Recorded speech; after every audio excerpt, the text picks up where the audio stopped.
Maqaan koo Sooraa Balaachoo Alamuu jedhama. Amma kan itti argamnu waldaa guutuu Wangeelaa Ejireetti argamna. Waldaan guutuu Wangeelaa Ejiree calqabaa fi bara 1987 obboleewwan muraasan kadhannaadhaan magaalaa Ejiree keessatti calqabamte.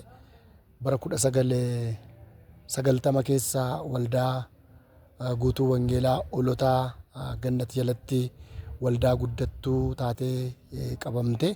Namoota muraasan odoo as keessa socho'aa jirru, mana nama dhuunfatti otoo kadhachaa jirru, Waaqayyo nu gargaaree bara 1992 keessa naannoon kun iddoo waldaadhaaf mootummaarraa nuu kenname. Yeroo sana naannoo kanatti fuuldura kanatti amma kutaawwan jiran kana mana xiqqoo sarbisiitu jira. Sarbisii muraasatu iddoo kana jiraati. Sarbisii ijaarrannee iddoo kanatti waaqeffannaa namoota muraasa wajjin hin calqabne. Waaqayyo nu gargaaree bara 1996 waldaan kun of dandeessee Aaxibaa baate asuma keessatti jechuudha. Erga Aaxibaa baatee booda baadiyyaattis ta'ee magaala keessatti hojii wangeelaa saffisaan hojjechuudhaan Waaqayyoon harka isaa wajjin mul'isee yeroo ammaa kana jechuudha waldaan guutuu Wangeelaa Ejiree baadiyyaa keessatti waldaa Aaxibaa baafte waldaa 5 qabdi. Akkasuma immoo waldaa guddattuu kan ta'an waldaa 7 baadiyyaa keessaa qabdi. Walumaa galatti naannoo waldaa kana wajjiniin waldaa 13 waldaan guutuu Wangeelaa jidduu kana keessatti kan waldaa uummatte jechuudha. Naannaa aanaa Ejiree keessatti. Egaa kan Waaqayyoon nu babal'isuudhaan namoota muraasarraan ka'amee iddoo kana keessatti iddoo sun dhiphachuudhaan kutaawwan keessa jiru sun dhiphachuudhaan naannoo kanatti addaraasha galma tokko ijaarrannee turre. Galma sana ijaarrannee utuma keessatti waaqeffachaa jirru yeroo muraasa keessatti Waaqayyoon lubbuu haaraa nurratti dabaluudhaan warra fayyu nurratti dabaluudhaan dinqii hojjechuudhaan namni baay'achuudhaan galma amma argitan kana fuuldura kana kan jiru ijaaruudhaaf sochootee isinan agarsiisaa. Galma amma ani fuuldura isaa dhaabbadhu kun galma waaqeffannaa guutuu Wangeelaa Ejiree isa guddaadha. Nama 3,000 ol kan keessummeessu akkaataan teessuma isaa fakkiisaa taaka fakkaatu jechuudha. T-shape kan jedha sanaan kan ijaarramedha waldaan kuni. Egaa Waaqayyoon irree isaa mul'isuudhaan hafuura hamaa naannoo kana jiru waraanuudhaan hafuura biyyi kun magaalliin Ejiree ittiin beekamtu hafuura biraatiin, hafuura moraa, hafuura xibaaraa, hafuura qoricha namatti godhaatiin kan beekamtu bara Minilikii kaastee magaalli kun kan ittiin seenaan ishii beekamu. Waaqayyoon mo'icha isaa nuu laachuudhaan dhaloota dabarsee Waaqayyo nutti kennee amma yeroo ammaa kana waldaan amma argitan kun waldaa guutuu Wangeelaa bifa kanaan ijaarramee xumuramee eebbaaf qophaa'ee ti argina. Fuuldura kanas immoo mootummaarraa kan arganneen iddoo sagantaan adda addaatti gaggeeffamu, konferensiin adda addaatti gaggeeffamu mooraa kana qopheessinee haalli mijatee jira. Waaqayyo nu gargaaree waldaan guutuu Wangeelaa Ejiree isa kana fakkaata. Yeroo ammaa kana haalli irra jiru isa kana fakkaata. Akkasuma ala isaa sennaa laallee mooraa bal'aa qabnaa. Waaqayyo nu gargaaree kaaree 6,200 irratti hojii Waaqayyoo hojjetaatii jirra. Akkasumas baadiyyaa keessaa iddoo gurguddaa Waaqayyo nuu kennee karaa mootummaatirraan lafa arganneen waldooleen ijaarramanii jiru.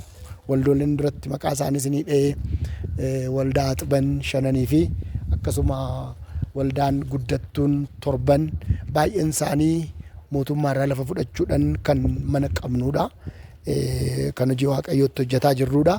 Waaqayyoon seenaa magaala kana aanaa kana karaa Kiristoosiin bareesseera, karaa Kiristoosiin mul'iseera jechuudha. Maqaan Waaqayyoo kan eebbifame haa ta'uuti. Egaa mooraan keenya isa kana fakkaata. Mooraan keenya kana innaa fakkaatu namoonni karaa miidiyaa kanaatiin hubattan magaallee Ejeree akkas fakkaatti daandiin ittiin dhufamu daandii kanarraan dhufama. Magaalaarraa dhiyoodha jechuudha. Meetira 100 daandii asfaaltii guddaarraa kobilistooniidhaan as galama. Ollaan guutuu Ejeree isa kana fakkaatti jechuudha. Yeroo ammaa kana bifa kanaan naannoon kun kana fakkaata. Itti galmisaa karaa kana fakkaata. Kun immoo waan tokko kitaabni qulqulluun akkasumas immoo naannoo kanatti wanti hojjetamuudha malu amantootaaf kan ta'u guddina wangeelaa baadiyyaa keessatti hojjennuuf kan ta'u kan oolu suuqiiwwan kun kutaawwan kun akkasitti ijaaramanii jiru. Daandiin itti dhufnu qaxxitaasuma kanarraan dhufna Ejeree waldaa egaa naannoon kun mooraan kun akkuma argan kan ijoolleen irratti taphatanidha. Akkasumas paarkingiidha jechuudha. Karaan kun giriinidha. Gara fuulduraa naannoo kanatti kaaffeen adda addaa amantootaaf kan ta'u ijaarramaatii jira. Akkasuma immoo waan ammatti ol seenaa jirru kunis asuma mooraa keenya keessa kan jiru. Mooraan kun mooraa konferensiidhaaf sagantaa adda addaaf yeroo tokko sagantaan itti gaggeeffamudha. Akkuma ilaalaa jirtan baay'eesaa giriinidha jechuudha. Gaaddisa babbareeda qaba. Gaaddisa namatti tolu qaba. Waan namatti mijatutu naannoo kana jira. Naannoon kun uummataaf kan mijatudha jechuudha. Konferensiin adda addaa innaa gaggeeffame yeroo baay'ee isteediyeemii keessa gaaddisni hin jiruti. Namoonni hin rakkatu. Inni kun gaaddisa gaariidha. Naannoon kun gaaddisa bareedaadha waan ta'eef gaaddisa jechuudha. Kana muka gaaddisa kana kan dhaabne konferensiidhaaf akka mijatuuf jechuudha. Waggaatti yeroo lamas tokkos raabsaa wangeelatiif ennaa konferensiin qophaa'u naannoo kana keessattidha kan gaggeeffamu jechuudha. Maaliif manni keessi hin bulluqaa, manni keessi akka garaatitti waaqeffachuudhaaf saba bal'aa dhufuuf konferensii dhufuuf mijataan ta'u waan ta'eef inni kun kana fakkaata jechuudha. Karaa kana laallu baay'ee namatti tola, baay'ee bareeda. Fuuldura koo immoo jira jechuudha. Fuuldura koo iddoo waltajjiiti jechuudha. Amma iddoon kun ijaaramee jira gara fuulduraa kanatti naannoo waltajjiiti. Konferensiin innaa qopheeffamu asirraa waltajjiin asirratti qophaa'eera jechuudha. Uummanni akkasitti taa'a karaa kana keessa guute. Kuni naannoon kun hundumtuu uummata hedduu qabata jechuudha. Qorqorroon sun jidduudha hin diigama. Konferensiin as keessatti qophaa'a. Uummanni gaaddisa jala taa'a. Tajaajiltoonni asirrattidha. Pulpiitiin beetoo kan tajaajilanii haala mijataa keessa jiru jechuudha. Gaaddisa qaba, wanti isaa hundi isaa mijataadha waan ta'eef bifa kanaan kana keessatti waaqeffatu. Kanaaf kana fakkaata jechuudha. Inni kun yeroodhaaf konferensii adda addaa sagantaa qabbana keessatti gizee bona ta'ee aduu alatti qopheessuu isteediyeemii irratti qopheessuu hin dandeenye sagantaan tokko as keessatti qophaa'a. Waldaa isa guddaa waaqeffannaa keessatti gaggeessinutti seenaa jirra.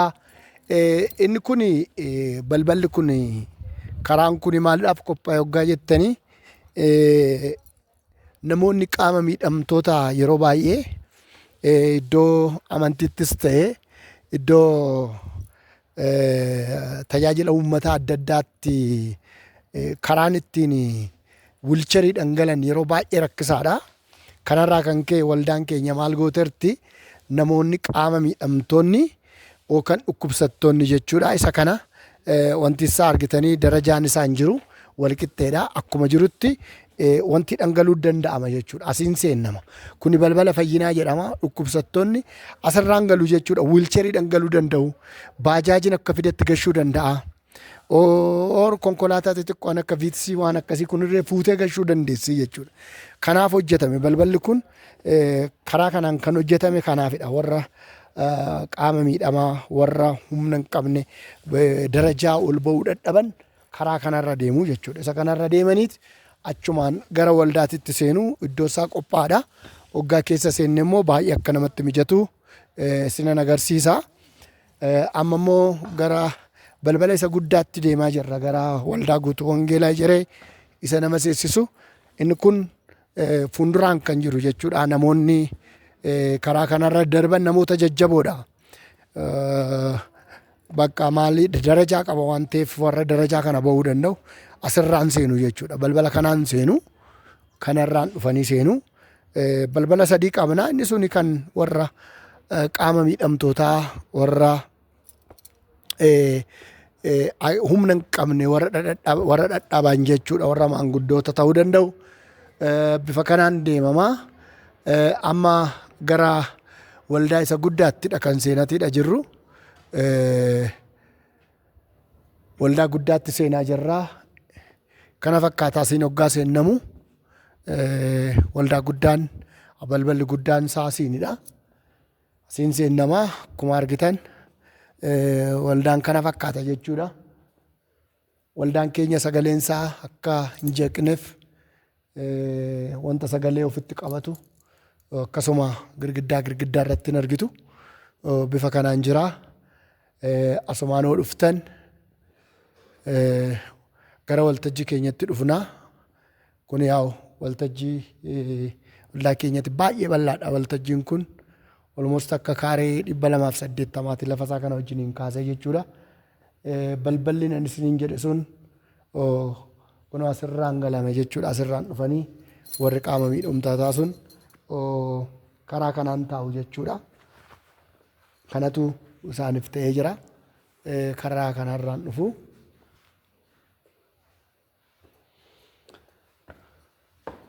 Waltajjiin keenya isinidha.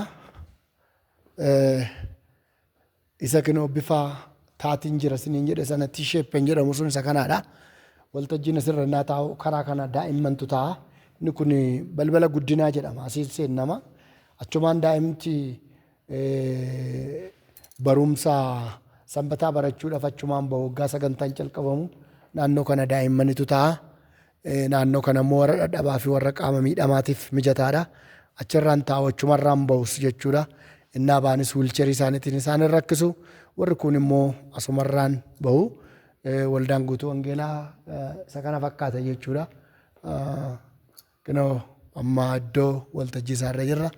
Asirratti kaa gooftaa kan galateeffannu Waaqayyoon kan tajaajillu sabni Waaqayyoo yeroo ammaa kana mana kana guutee dabalata nu gaafataa jira. Overflow kan jedhamu sanatti deemaa jirra jechuudha. Yeroo ammaa kana bifa kanaan tajaajilaa jirra. Warri kana argitan, warri kana dura nu bukkee dhaabachaa turtan, ijoolleen keenya biyya adda addaa jirtan, yuunivarsiitii adda addaatti barachaa jirtan, sababa hojiitiin biyya adda addaa deemtanii jirtanii fi warri seenaa biyya kanaas beektan wajjiniin Waaqayyoon galateeffannaa. Waaqayyoon sadarkaa kanarraan nu ga'eera. Isa bifa kanaan sadarkaa kanarraan nu ga'ee Waaqayyoo maqaan isaa eebbifamu. Kanaaf kanan amma isin ilaalchisaa ture. Ani sooraa waldaa kanaa Paaster Balaachoon jedhama. Gabaabumatti waa'een waldaa guutuu wangeelaa Ejeree isa kana fakkaata jechuudha. Waggaa gabaabaa keessatti wangeela labsuudhaan qulqullummaadhaan dhiibbaa fiduudhaan fakkeenyummaa gaariidhaan biyya kana keessatti hojii Waaqayyoo hojjetaa jirti. Akkasuma warra hojii Waaqayyoo hojjetan gaarummaadhaan walitti dhufeenya gaariidhaan jechuudha. Hojii Waaqayyoo kan hojjetaa jirtu ta'uu kanumas ni ibsaa. Lafa jirtanitti nu kadhadhaadha. Warreen wajjin magaala kana keessa jirtan nu wajjin waaqeffachuu barbaaddanis magaalli keessan magaalli Ejeree bifa kanaan waldaan qophooftee isin simachuudhaas qophooftee jirti. Maqaan Waaqayyoo keenyaa kan eebbifame haa ta'u. Egaa sagalee Waaqayyoo akkuma jedhu Faarsaa Daawit boqonnaa 2:8 irratti na kadhadhu. Saba biyya lafaa kan kee akka taasifattu lafas handara lafaas kan kee qabeenya kee akka ta'u dabarseessii kenna jedha. Waaqayyoon saba baay'ee nuu kenneera, dhaloota nuu kenneera. Maqaan Waaqayyoo eebbifamu. Yoo faagalatu ani biyya kanatti jalqaba waldaa kana gaafan ta'u gaggeesse warra waldaa kana hundeessa wajjin gaafan ta'u as waldaadhuma kanatti Waaqayyo na gargaaree ayyaana isaa naa kennee jajjabaadhee jalqaba isaatii kaasee hanga dhumaatti tajaajilaan jira. Arras immoo Waaqayyo na gargaaree jalqabaa kaasee wangeelaawii Dirribaa Hundee jedhamee tan muudame wangeelaawwinnatiidhaan tajaajilaa jira. Baadiyyaa irratti, magaalaa irratti, iddoo adda addaa irratti, hibratoota irratti, axibaawwan waldaa kana jala ba'an irratti hundasaa irratti hojii gurguddaan hojjetamaa jira. Tajaajiltoonni asitti oomishaman akka caarraa ta'ee ani as keessatti kan hin caarramedha jechuudha. Tajaajiltoonni gurguddoon as jiru. Tajaajiltoota gurguddoo kanaaf irree eebba akkan ta'ettan of lakkaa jechuudhaan. Kanaaf Waaqayyo waan guddaa waldaa kana keessatti nuuf godheera. Waaqayyo maqaan isaa yaa ulfaatu. Kanaaf waa guddaa Waaqayyo galateeffan. Baay'ee Waaqayyo ol qabna jechuudha. Galanni Gooftaadhaaf haa ta'u. Maqaan Gooftaa Yesuus haa eebbifamu. Saba as jiru kanas, saba Waaqni nuu kenne kanas Waaqayyoof guddaan galateeffadhaa. Maqaa Waaqayyo ololaa jedhu isa kanaan qaba seenaa gabaabaa.